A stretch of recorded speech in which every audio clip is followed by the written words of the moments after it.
안녕하십니까? 잘 지내셨어요? 어제 하나님의 은혜로 말씀이 있는 가을 여행을 다녀왔는데 산정우수와 명성산 어제 즐거웠어요? 그리고 어제 많이 걸어서 좀 피곤하기도 하죠.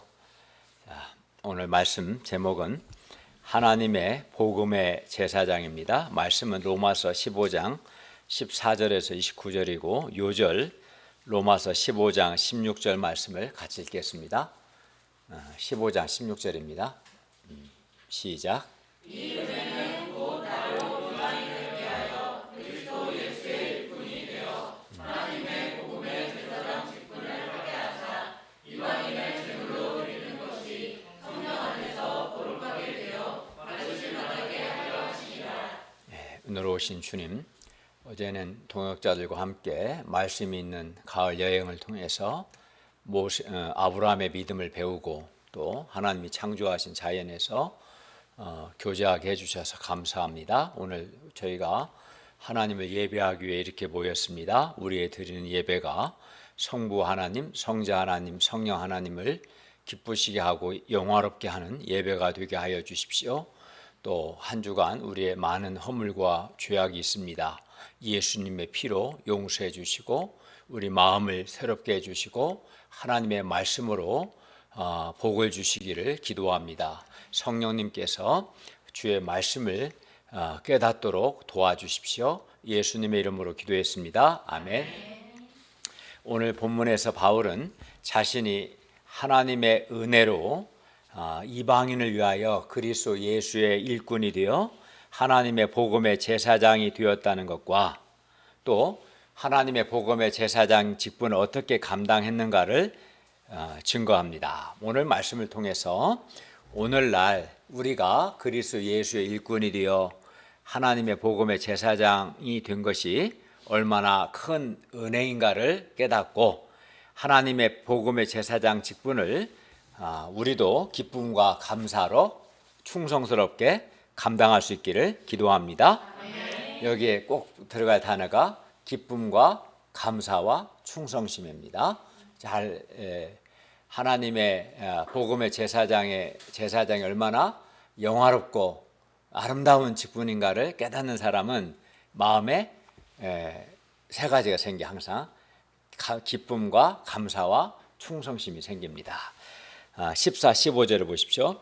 바울은 로마 성도들이 선함이 가득하고 모든 지식이 차서 서로 권하는 자임을 서로 권면할 수 있는 자임을 확신하였지만 그들로 복음 진리를 다시 생각나게 하려고 로마서를 썼습니다. 다시 생각나게 하는 것은 복음 진리를 다시 생각나게 하는 것이죠. 왜냐하면 복음의 말씀이 예수 그리스도의 복음의 말씀이 전파되고 가르쳐지고 설교될 때 성령 하나님께서 그 복음의 말씀을 듣고 배우는 자에게 지속적으로 은혜를 베푸시기 때문입니다.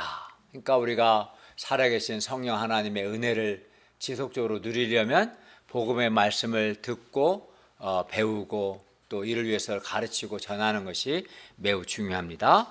그래서 바울은 담대하게 그들에게 예수 그리스도의 복음을 설명하는 편지, 이 로마서를 쓴 것입니다. 15절 하반절을 보십시오. 하나님께서 내게 주신 은혜로 말미암아 더욱 담대히 대략 너희에게 썼노니 하나님께서 내게 주신 은혜로 말미암아. 이는 사도 바울이 로마서를 쓰게 된 직접적인 동기입니다. 바울은 하나님께서 그에게 주신 은혜로 말미암아, 즉 하나님께서 그에게 주신 은혜 때문에 그 은혜를 생각할 때 로마서를 쓰지 않을 수 없었습니다. 그러면 하나님께서 바울에게 주신 은혜가 무엇입니까? 15절 하반절에 하나님이 내게 주신 은혜, 그 은혜가 있고 그 은혜 때문에 내가 지금 너희에게 로마서를 쓰지 않을 수 없다라고 말했는데 그러면 하나님께서 바울에게 주신 은혜가 뭡니까? 16절 상반절 직분을 하게 하사까지 우리 형제들이 한번 읽겠습니다. 16절 상반절입니다. 시작. 이 은혜는 곧 나로 이방인을 위하여 그리스도 예수의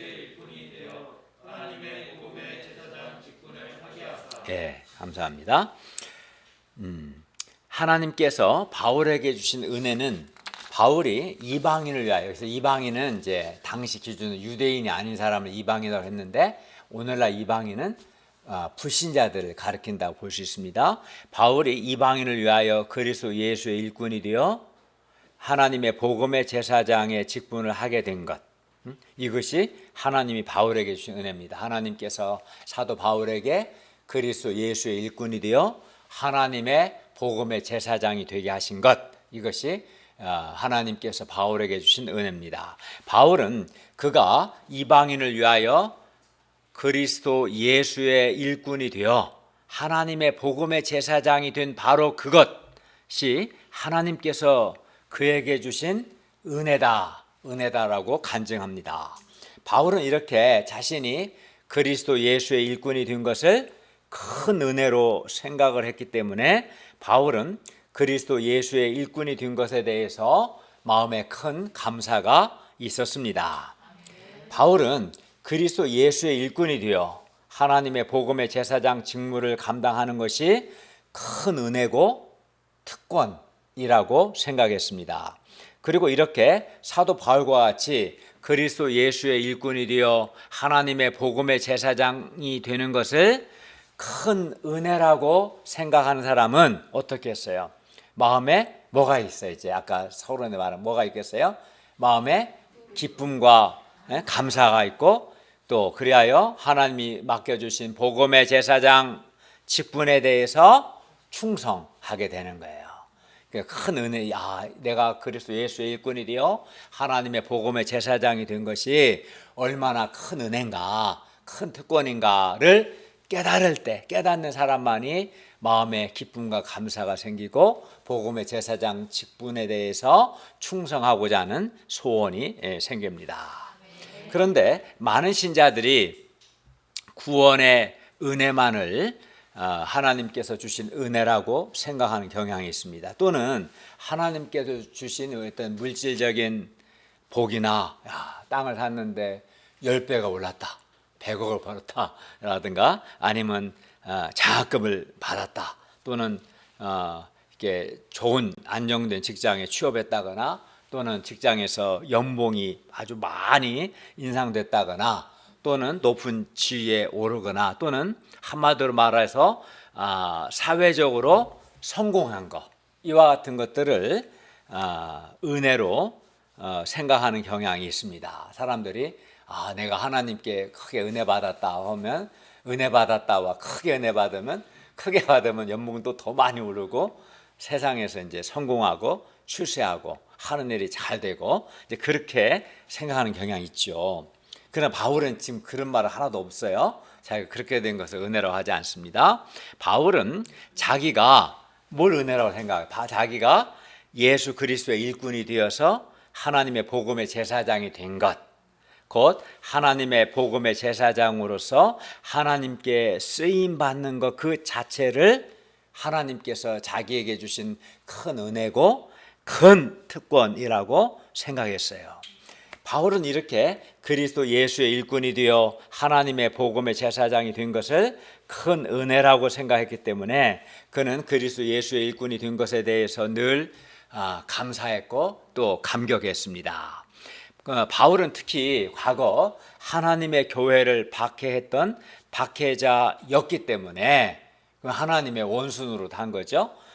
멸망할 자였죠. 그런 자였기 때문에 그는 구원받은 것만으로도 그는 하나님께 매우 감사했습니다. 자신 한 짓을 생각하면 하나님의 교회를 대적했기 때문에, 이거는 하나님의 교회를 대적하는 것은 곧 하나님을 대적하는 것이고, 그러한 자는 영원히 심판받아 마땅한 자입니다. 그런 자기가 용서받고 구원받은 거, 이거 얼마나 이건 구원받은 것만으로도 바울은 하나님께 크게 감사했는데, 예수 그리스도께서 자기를 그러한 과거 하나님의 교회를 박해했던 이 자신을 그리스도 예수의 일꾼이요 하나님의 복음의 제사장이 되게 하시다니, 바울은 하나님의 은혜에 너무나 감사했습니다.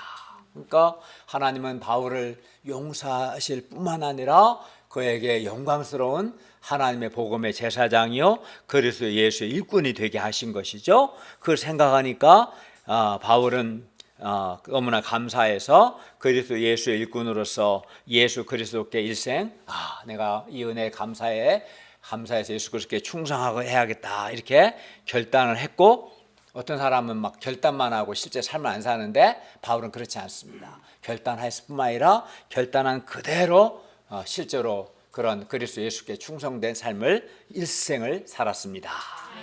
그러면 바울이 이렇게 감사와 기쁨이 충만하고 그리스도 예수께 충성한 모든 것의 계기가 뭐예요?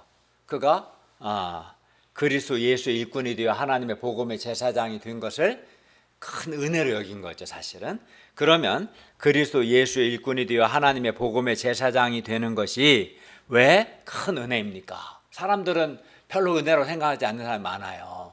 사회적으로 성공하거나 출세하거나 돈 많이 벌거나 막 그런 것을 은혜로 생각하지, 그리스도 예수의 일꾼이 되어서 하나님의 복음의 제사장이 되는 것을 보통 사람들은 별로 큰 은혜라고 생각하지 않아요. 그런데 왜 바울은 그리스도 예수의 일꾼이 되어서 하나님의 복음의 제사장이 된 것을 왜 큰 은혜라고 생각했을까요? 다른 누구의 일꾼이 아니라 하나님이신 그리스도 예수의 일꾼이 된 것이기 때문에 그 자체로 큰 은혜이고, 또 하나님의 복음의 제사장 직분 자체가 매우 영광스러운 직분이기 때문에 큰 은혜라고 생각했습니다. 사람들은 삼성에서 근무하는 것을 자랑스럽게 생각하거나 아니면 청와대에서 근무하는 것을 자랑스럽게 생각합니다. 행정고시를 합격하고 제 대학 친구들 중에서는 그래도 가장 잘 나가는 친구들이 청와대 행정관으로 근무하다가 와서 통일부 국장이 되거나 또 지금 서울경찰청 차장까지 승진했어요. 똑똑한 친구들이, 같은 공무원 중에서도 행시 합격하고 똑똑한 친구들이 청와대 근무. 그래서 사람들은 경무가 있지만 청와대 근무하는 것을 영광스럽게 생각하잖아요. 근데 사도 바울은 그 정도가 아니라 자신이 하나님이신 그리스도 예수의 일꾼이 된 것이기 때문에, 또 복음의 제사장 직분 자체가 영광스러운 직분이기 때문에 큰 은혜로 생각했습니다. 그런데 우리 역시 사도 바울처럼 우리도 하나님으로부터 구원의 은혜뿐만 아니라 그리스도 예수의 일꾼이 되어 하나님의 복음의 제사장이 된 은혜를 받았습니다. 그러므로 우리도 바울처럼 그리스도 예수의 일꾼이 되어 하나님의 복음의 제사장이 된 것을 큰 은혜로 여기고 감사함으로 일생 예수 그리스도께 충성할 수 있기를 기도합니다. 그러면 그리스도 예수의 일꾼이 되어 하나님의 복음의 제사장으로서 바울이 하는 일이 무엇입니까? 그러니까 정말 내가 구원받은 것과 예수 그리스도의 일꾼이 되어서 하나님의 복음의 제사장이 된 것을 큰 은혜로 여기는 사람만이 정말 하나님 앞에 겸손한 사람이고 복음의 진리를 정말 깊이 깨달은 사람입니다. 그걸 정말 깊은 감사가 없는 사람은 아직 하나님 앞에 교만한 자요, 아직 이 영적 세계를 잘 모르는 자입니다. 그럼 바울이 복음의 제사장으로 하는 일이 뭡니까? 16절 하반절을 보십시오. 이방인을 제물로 드리는 것이 소나 양이 아니라 이방인을 제물로 드리는 것이고, 이것이 성령 안에서 거룩하게 되어 받으실 만하게 하려 하심이라. 복음의 제사장으로서 바울이 해야 할 일은 이방인들을 하나님께 드리는 건데, 이방인들이 예수 그리스도를 믿고 믿음으로 구원을 받고 더 나아가 성령 안에서 거룩하게 되어 하나님께서 받으실 만한 사람들이 되도록 이방인들, 불신자들에게 복음을 전하고 그들을 양육하는 것, 이것이 복음의 제사장으로서 바울이 하는 일입니다. 우리가 바울과 우리 자신이 받은 하나님의 복음의 제사장 이 직분을 16절 하반절에서 이미 언급했지만 하나님의 복음의 제사장이 하는 일이 뭔가를 좀 더 잘 이해하기 위해서는 구약에 나타난 제사장 직분을 이해하는 것이 필요해요. 제사장은 본래 하나님과 사람의 중보자로서 하나님과 사람을 화목하게 하는 사람을 가리킵니다. 그러니까 하나님이 사람을 창조하셨는데 사람이 범죄했고 범죄한 사람은 심판받을 수밖에 없는 상황에 있었어요. 그러니까 하나님과 사람이 불화하고 원수 관계가 있었어요. 그런데 이 하나님과 범죄한 사람을 화해시키는, 화목하게 하는 일을 하는 사람을 가리켜서 제사장이라고 했던 거예요, 사실은. 그러니까 제사장이 없으면 어떻게 될까요? 제사장이 없으면 아주 심각합니다. 제사장이 없으면 사람이, 범죄한 인간이 하나님과 화해할 수 있는 길이 없어요. 죄를 용서받고 하나님과 관계를 회복하고 하나님 주신 자비와 은혜와 긍휼을 누려야 하는데, 근데 그럴 길이 없는 거예요. 죄는 졌고 늘 죄의식과 수치심과 정죄감으로 고통하다가 죽은 후에는 불못에 던져져서 영원히 심판을 받아야 하는데, 그게 사람의 범죄한 인간의 실존이죠. 근데 제사장이 없으면 정말 그렇게 되는 거예요. 근데 제사장이, 그래서 하나님은 우리 범죄한 인생들을 불쌍히 여기고 사랑하셔서 이제 제사장을 세우셔서 제사장으로 하여금 하나님께 소나 양과 같은 것을 제사 드리게 해서 사람이 죄를 용서받고 하나님과 화해하도록 길을 열어놓으신 거예요. 그러니까 제사장은 매우 중요하죠. 하나님은 죄인들이 이렇게 죄를 용서받고 하나님과 화목하기 위한, 화해하기 위한 속죄의 길, 그러니까 죄를 갚는 것이 속죄죠. 죄를 용서받는 것, 죄를 갚고 죄를 용서받는 이 속죄의 길을 열어놓으셨는데, 구체적으로 제사장으로 하여금 죄인들을 위해 속죄 제사를 드리게 하셨습니다. 따라서 제사장은 인간이 속죄를 위해서, 죄를 갚고 죄를 용서받도록 하기 위해서, 그렇게 하여 죄 문제를 해결하고 하나님과 화해하기 위해서 반드시 있어야만 하는 매우 중요한 사람이었습니다. 매우. 그러니까 우리 가끔 영화를 보면 배는 침몰해 가고, 그 구명 보트에는 마령 몇 사람만 탈 수 있으면 몇 사람을, 가장 중요한 사람부터 태워야 하잖아요. 없어서는 안 될 필요 인력 또는 이제 어린아이나 여성들 태우는데, 가장 먼저 타야 할 사람이 그런 있다면 누구겠어요? 제사장이죠. 제사장이 먼저 타야 돼요. 안 그러면 우리가 속죄를 받고 하나님과 화해할 수 있는 길이 없기 때문에 그렇습니다. 그 정도로 제사장은 매우 중요한 사람이었습니다. 그래서 제사장의 직분은 영광스러운 직분이었습니다. 하나님께서는 제사장에게 영화롭고 아름다운 옷을 입게 하셔서 제사장 직분이 영화롭고 아름다운 직분임을 백성들에게 나타내시고, 그 옷을 보면서, 그리고 제사장 자신도 이를 통해서 제사장 직분의 중요성을 깨닫고 온 마음을 다해서 제사장 직분을 감당하도록 하셨습니다. 실제로 출애굽기 28장을 보면 제사장의 옷은 이스라엘 12지파를 상징하는 12종류의 보석을 가슴에 이렇게 달고 청색, 자색, 홍색 실로 술을 놓은 영화롭고 아름답게 그 옷이 만들어졌어요.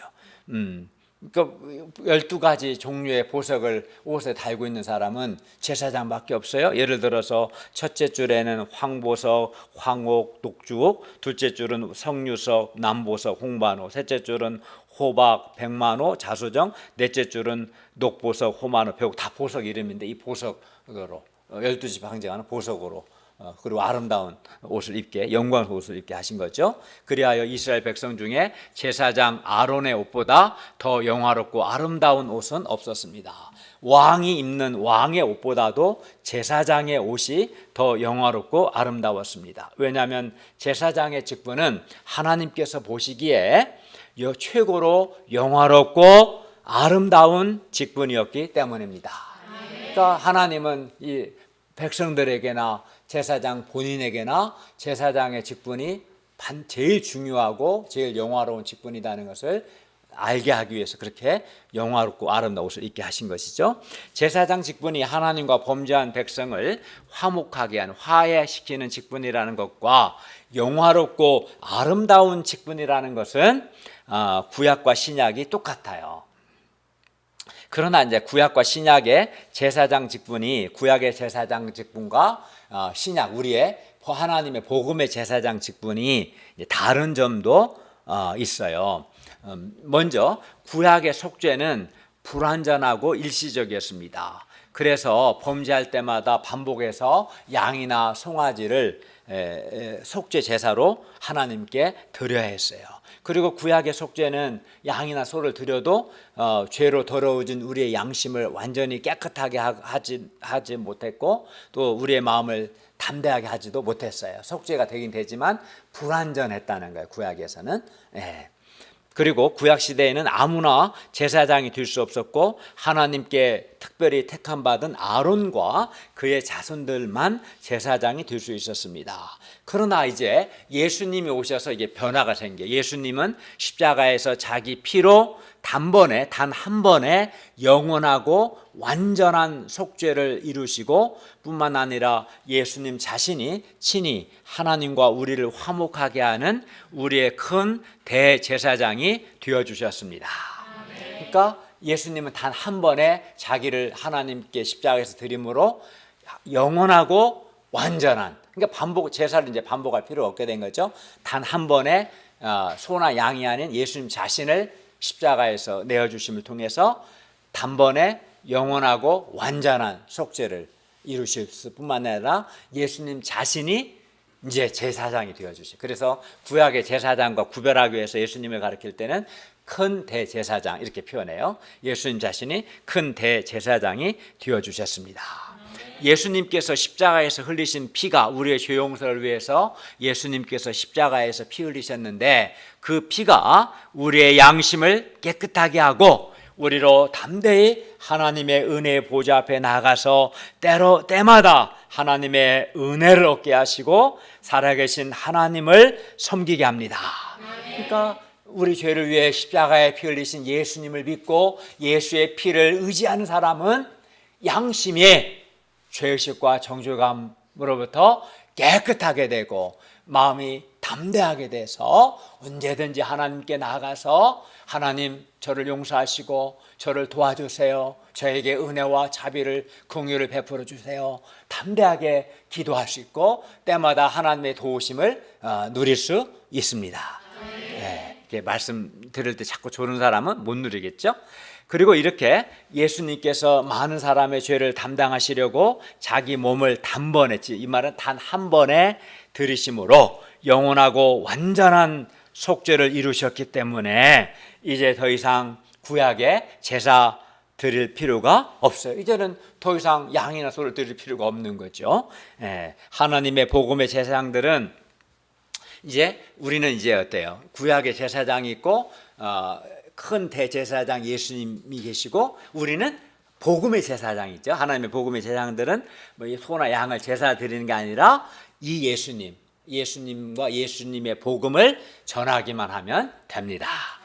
그리고 신약 시대에는 하나님께서 예수님을 믿는 모든 사람들에게 하나님의 복음의 제사장 직분을 주셨습니다. 아론의 자손이 아니라 모든 사람이 이제 모든 신자가 복음의 제사장이 된 겁니다. 예수님께서 우리 죄인들의 속죄를 위해서 친히 속죄 제물이 되어 주실 뿐만 아니라 하나님과 우리 죄인들의 화목을 위해 우리의 큰 대제사장이 되어 주신 것을 감사합니다. 그리고 우리에게 영광스러운 하나님의 복음의 제사장 직분을 주셔서 감사합니다. 이제 우리는 큰 대제사장 예수님을 보좌하는 하나님의 복음의 제사장들입니다. 그리고 복음을 전하면 되는 것이죠. 하나님의 복음의 제사장으로서 바울의 직분은 구약의 제사장들처럼 죄 용서를 위해서 소나 양을 제물로 드리는 것이 아니라 복음의 제사장은 이방인을, 하나님 믿지 않는 불신자들을 하나님께서 받으실 만한 제물로, 사람을 살아있는 제물로 드리는 것입니다. 구약의 제사장들은 양이나 송아지를 제물로 드렸다면 큰 대제사장 예수님을 자기 몸을 단번에 십자가에서 우리 죄를 위하여 제물로 드리셨어요. 그리고 이제 하나님의 복음의 제사장인 우리는 이제 우리 자신이나 불신자들을 산제물, 살아있는 제물로 드려야 하는 것입니다. 제물이 바뀐 거죠, 그죠? 구약에서는 소나 양을 제물로 드렸다면 큰 대제사장 예수님, 예수 자기 몸을 우리 속죄를 위한 제물로 드리셨고, 이제 신약에서는 이제 우리 자신과 또 믿지 않는 사람들을 살아있는 제물로 드리는 것입니다. 하나님의 복음의 제사장들은 이방인들, 즉 불신자들에게 어떻게 이제 제물로 드리냐면은 예수 그리스도의 복음을 전해서 그들을 하나님께서 받으실 만한 살아있는 제물로 드리는 것입니다. 양과 소를 막 죽여서 제물로 바치는 게 아니라 예수 그리스도의 복음을 전하는 게 이제 제일 중요하게 된 거예요. 바울은 로마서 12장 1절에서 이미 너희 몸을 하나님이 기뻐하시는 거룩한 산제물, 살아있는 제물로 드리라고 우리에게 권면하셨습니다. 권면했습니다. 구원받은 우리는 먼저 우리 자신을 하나님께 거룩한 산제물, 살아있는 제물로 드려야 하고, 그러니까 우리가 하나님 앞에 거룩한 삶을 사는 것이 우리 자신을 산제물로 드리는 것이겠죠. 그리고 다음으로 이방인들, 즉 오늘날 불신자들을 하나님께서 받으실 만한 거룩한 산제물로 드려야 합니다. 이방인들을 하나님께 제물로 드린다는 것은 이방인들, 불신자들을 하나님께서 기뻐하시는 믿음과, 하나님은 믿음과 순종의 사람을 기뻐하신데, 그런 믿음과 순종의 사람, 또 하나님을 사랑하고 하나님께 헌신하고 충성하는 사람, 또 세속에 물들지 않은 순결하고 거룩한 사람으로 키우는 것, 사람을 양육하는 것이 바로 하나님께 사람을 제물로 드리는 거예요. 진짜 잡아 죽이는 게 아니라 사람을 돕는 거죠. 사람을 제물로 드린다는 건 사람을 하나님이 받으실 만한, 하나님이 기뻐하실 만한 사람으로 키우고 양육하는 것입니다. 이것이 오늘날 하나님의 복음의 제사장들인 우리가 해야 할 일들입니다. 바울은 죄로 인해 심판받을 수밖에 없는 자신을 하나님께서 구원해 주신 것만도 너무나 감사한데, 하나님께서 자기에게 영화롭고 아름다운 하나님의 이 복음의 제사장 직분까지 주신 것이 너무나 감사해서 이방인들이 단순히 복음 영접하는 것으로 끝나지 않고 말씀 순종하고 하나님께서 쓰실 만한 사람이 되도록 이방인들을 돕고 양육했습니다. 이방인들에게 예수 그리스도의 복음을 가르치고 그들을 권면해서 그들이 하나님께서 받으실 만한 믿음과 순종의 사람이요, 하나님을 사랑하고 하나님께 헌신하는 사람이 되도록 도왔습니다. 여러분 마음에 성령님께서 은혜 주셔서 내가 구원받은 것만으로 너무나 감사한데, 내가 그리스도 예수의 일꾼이 되어 하나님의 복음의 제사장이 된 것이 얼마나 큰 은혜인가 깨닫기를 바랍니다. 저는 정말 그걸 깨달았습니다. 한 29년, 30년 전에. 그래서 저는 정말 하나님 앞에 내가 진실하게 말씀드릴 수 있는 것은, 저는 늘 구원받은 것만으로 너무나 감사한데 하나님께서 나에게 복음의 제사장, 말씀의 봉사자의 직분을 주신 것에 대해서 정말 늘 감사했어요.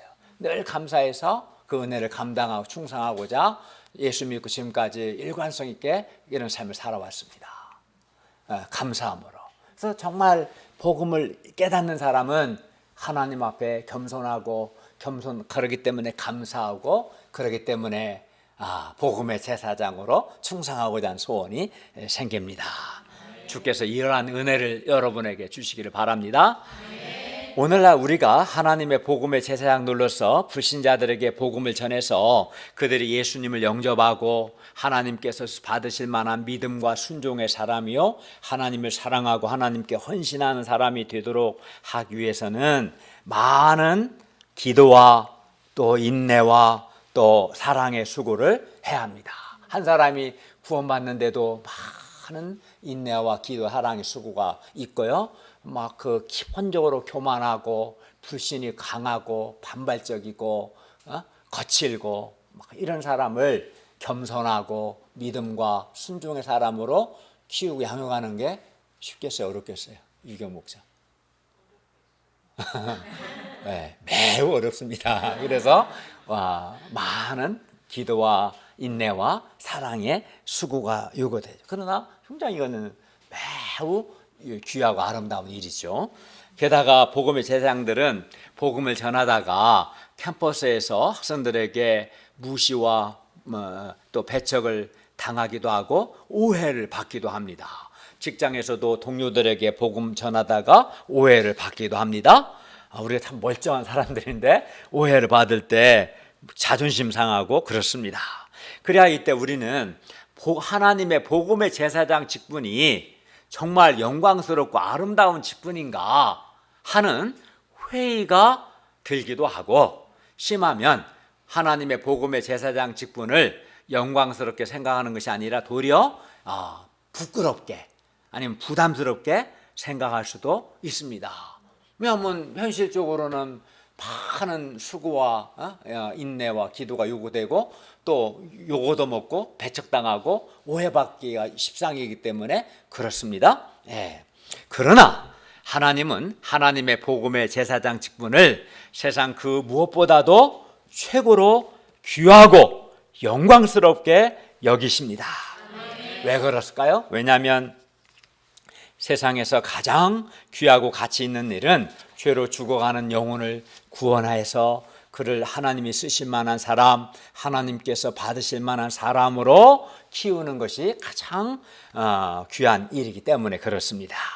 사람은 가장 가치 있고 의미 있는 일을 할 때 보람을 느끼고 존재 의미를 느낍니다. 기쁨과 행복을 느낍니다. 그런데 하나님의 복음의 제사장 직분보다 세상에서 더 가치 있고 더 의미 있고 더 귀한 일은 없습니다.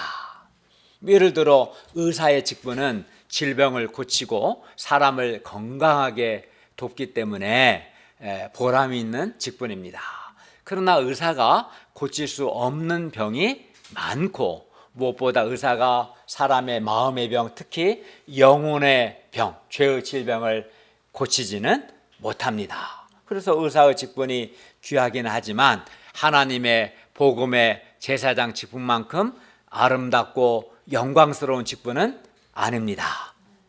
이상훈 선생님 그래 안 그래요? 저 이상훈 선생님 나랑 며칠 전에 줌으로 말씀 공부하면서 내 말이 맞다고 했죠, 그죠? 그래요. 근데도 몇몇 사람은 정신 못 차리고 하나님의 복음의 제사장보다 의사가 되는 걸 더 원해요.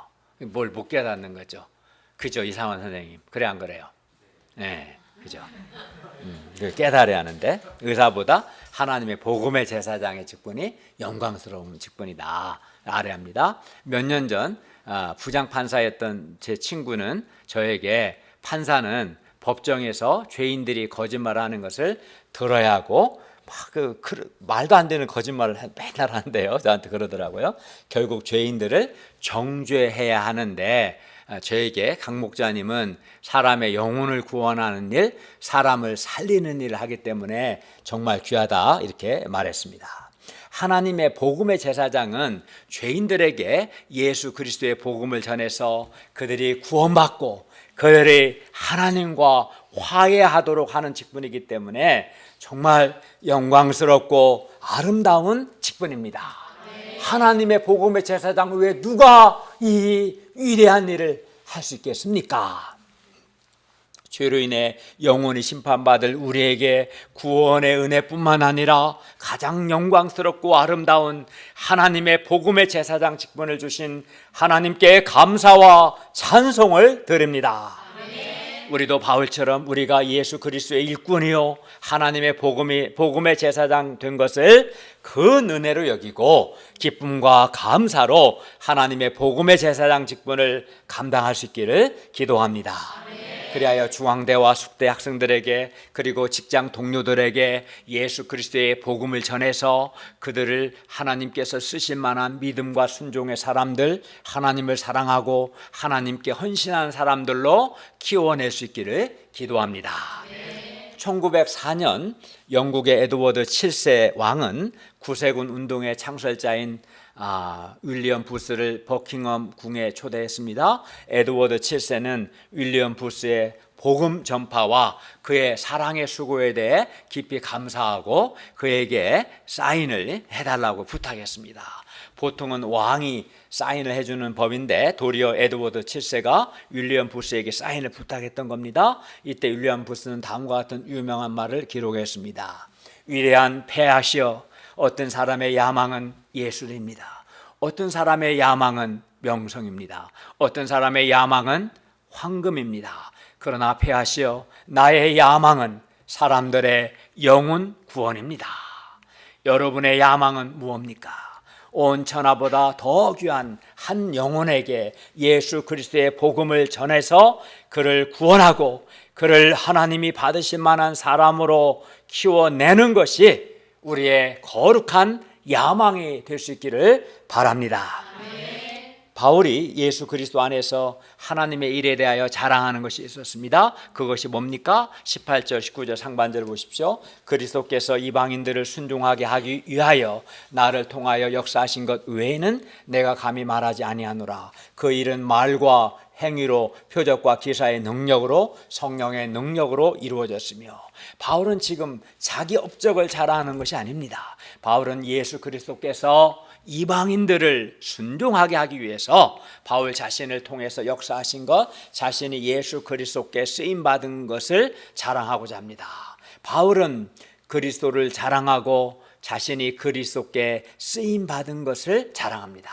18절의 요 주어가 그리스도, 예수 그리스도십니다. 즉 예수 그리스도께서 하신 겁니다. 예수 그리스도께서 이방인들을 순종하게 하기 위해서 바울을 통해서 역사하신 겁니다. 바울 자신은 어디까지나 예수 그리스도께서 쓰신 도구에 불과합니다. 그리스도께서 이방인들을 순종하게 하기 위해서 바울로 말미암아 바울을 통해서 말과 행위로, 표적과 기사의 능력으로, 성령의 능력으로 역사해 주셨던 것입니다. 여기서 말은 바울의 메시지, 바울이 전하는 전도 등을 가리키고, 행위는 바울의 복음 사역 전체를 가리킵니다.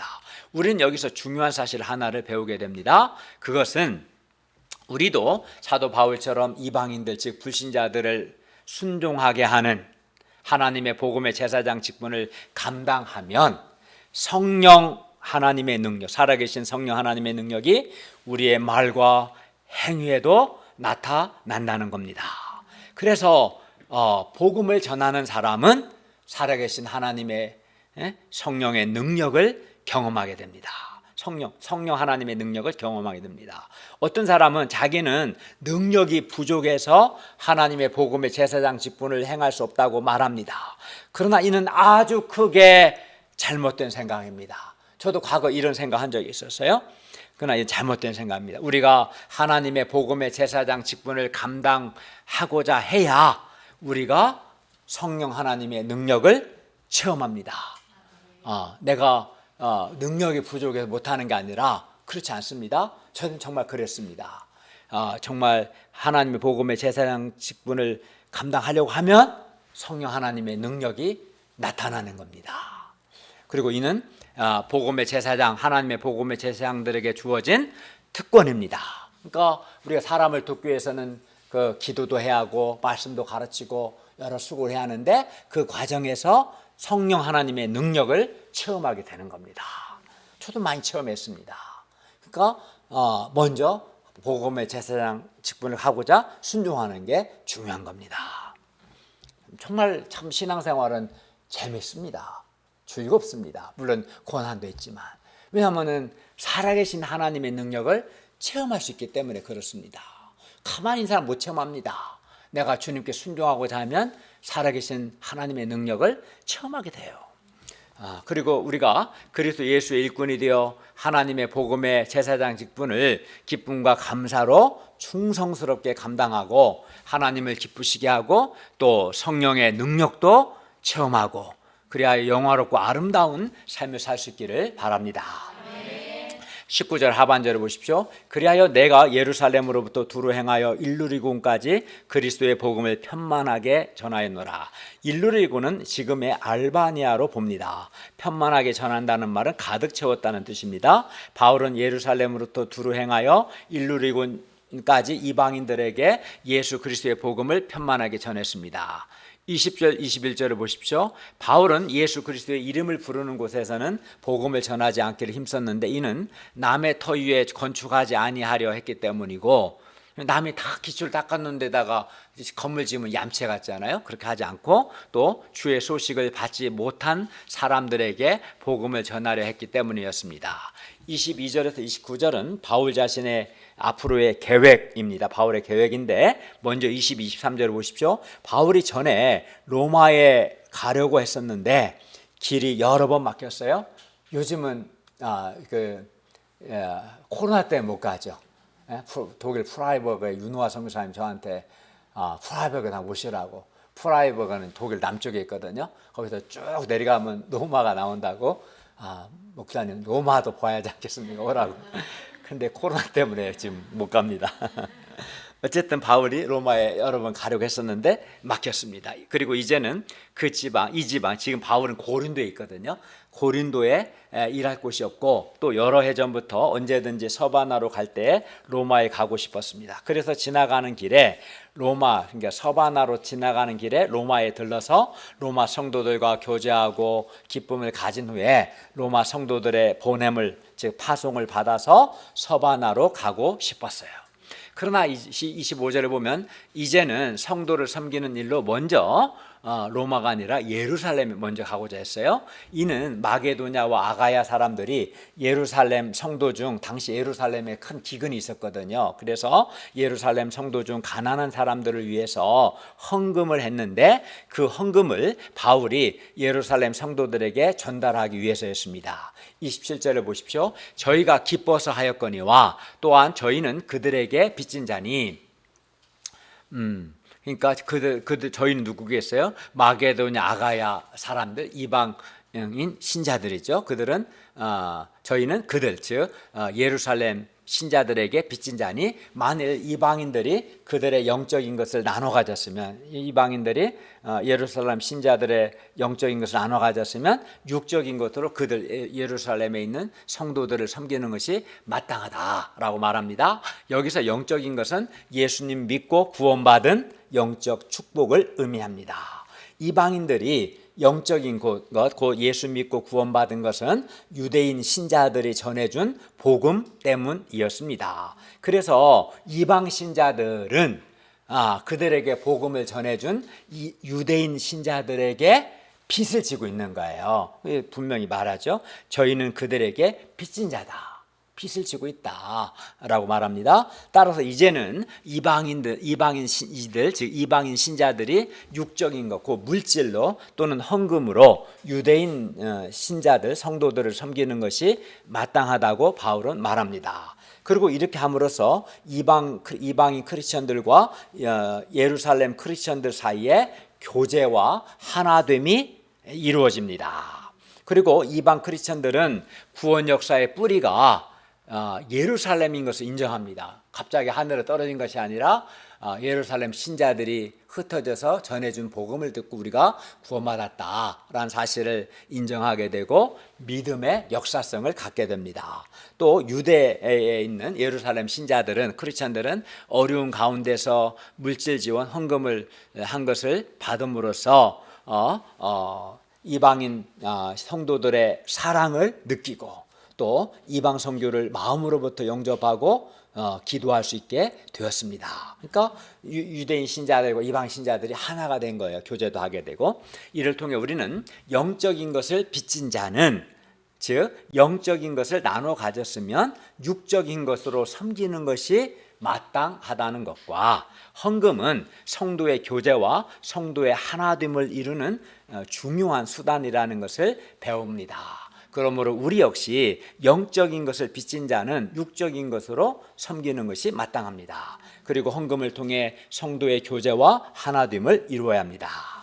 28절을 보십시오. 그러므로 내가 이 일을 마치고 이 열매를 열매 헌금이겠죠. 그들에게 확증한 후에 전달한 후에 너희에게 들렀다가 즉 로마 성도들에게 들렀다가 서바나로 가리라. 바울은 예루살렘에 헌금을 전달한 후에 로마를 거쳐 서바나로 가고자 했습니다. 이는 로마와 서바나에도 예수 그리스도의 복음을 전하기 위해서였습니다. 당시 사람들은 서바나가 오늘날 스페인이거든요. 스페인을 땅끝으로 생각했어요. 오늘날처럼 2000년 전이니까 인공위성이 있었던 것도 아니고 지리가 다 발견된 게 아니었기 때문에 당시 고대 중동 사람, 근동 사람들은 그렇게 생각했던 거예요. 서바나를 땅끝으로. 어쨌든 그렇게 생각했고요. 그래서 사도 바울은 예루살렘과 온 유대와 사마리아와 땅끝까지 이르러 내 증인이 되리라는 그 사도행전 1장 8절 예수님의 선교 명령에 순종해서 당시 땅끝으로 알려진 서바나까지 가서 예수 그리스도의 복음을 전하고자 했던 겁니다. 바울은 이미 예루살렘에서 일루리군까지 편만하게 복음을 전했고 또 많은 교회를 세웠습니다. 그의 나이도 60이 넘었어요. 그래서 이제는 편히 쉬어도 되었습니다. 또 편히 쉬고 싶은 마음도 있을 수 있습니다. 그러나 바울은 땅끝까지 복음을 전하고자 하는 개척 정신이 충만했습니다. 바울의 개척 정신은 그로 하여금 지칠 줄 모르는 열정적인 하나님의 복음의 제사장이 되게 했고 그로 생명력과 성령의 능력이 충만한 위대한 인생을 살게 했습니다. 개척하는 데에는 수고와 고난이 따릅니다. 새로운 곳을 가야 하고 언어도 익혀야 하고 새로운 도전과 어려움이 있습니다. 그러나 개척 정신은 그렇기 때문에 사람을 늘 깨어있게 하고 하나님을 위하여 위대한 일을 도전하게 합니다. 그래서 개척 정신이 있는 사람은 늘 깨어있어요. 깨어있지 않으면 할 수 없어요. 깨어있게 하고 깨어있고 생명력 있고 성령의 능력을 체험합니다. 반면 개척 정신이 없을 때 수고하고 고난받는 것을 싫어하기 때문에 개척 정신이 없다는 것은 도전하는 걸 싫어하고 고난받고 수고하는 걸 싫어하기 때문에 아니라고 현실에 안주하고 그래서 무기력하게 됩니다. 생명력이 없고 내면이 부패하게 되기 쉽습니다. 우리가 예수님의 선교 명령에 순종하여 땅끝까지 복음을 전하고자 한 바울의 이런 개척 정신을 배울 수 있기를 바랍니다. 우리가 개척 정신을 덧입고 중앙대 숙대 학생들에게 복음을 전할 수 있기를 기도합니다. 요즘 코로나로 어렵지만 이런 경우에도 우리가 예를 들어 줌을 이용해서 1:1 성경 공부를 할 수도 있고요. 또는 주일예배 링크나 또는 전도 동영상을 만들어서 보내주는 등 다양한 방법으로 예수 그리스도의 복음을 전할 수 있기를 기도합니다. 결론입니다. 하나님께서 우리에게 예수 그리스도의 일꾼이요 하나님의 복음의 제사장이라는 큰 은혜를 주셔서 감사합니다. 우리가 정말 기쁨과 감사로 충성스럽게 하나님의 복음의 제사장 직분을 감당할 수 있기를 기도합니다. 기도하겠습니다. 은혜로우신 주님, 주님께서 우리를 구원해 주신 것만으로도 우리는 충분히 넘치도록 감사합니다. 그런데 우리 주님께서 우리를 사랑하사 그리스도 예수의 일꾼이요 복음의 제사장 직분을 주셔서 감사합니다. 이것이 얼마나 큰 은혜이고 특권인가 깨닫고 기쁨과 감사로 복음의 제사장 직분을 감당할 수 있도록 도와주시옵소서. 예수님의 이름으로 기도하였습니다. 아멘.